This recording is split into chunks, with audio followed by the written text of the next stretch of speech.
Hey friends, to log into Facebook, people usually use two-factor authentication and so do I.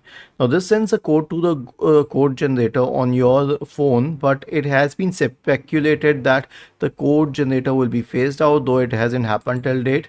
So if you have lost access to the code generator, then how will you log into Facebook? I am already logged into Facebook on one system, and you will also have to be logged into Facebook on at least one system, or you will need access to the phone number registered with Facebook. So I'll try to log into Facebook with my email ID and password. So I am trying to click on login, and I'm using the in private mode, so it is not related to the previous browser. Now it's trying to log in, and it says that the password was incorrect. So I'll try and log in once again, and then it might send a code generator. So it says that check for notifications on another device.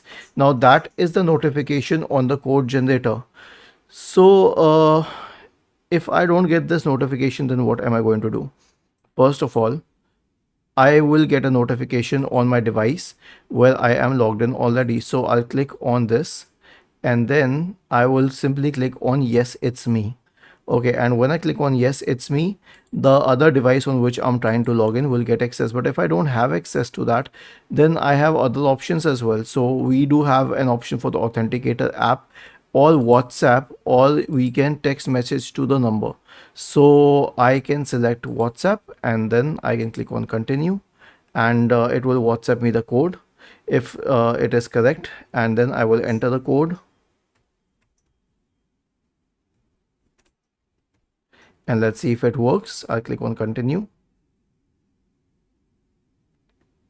Now it will ask me to trust this device.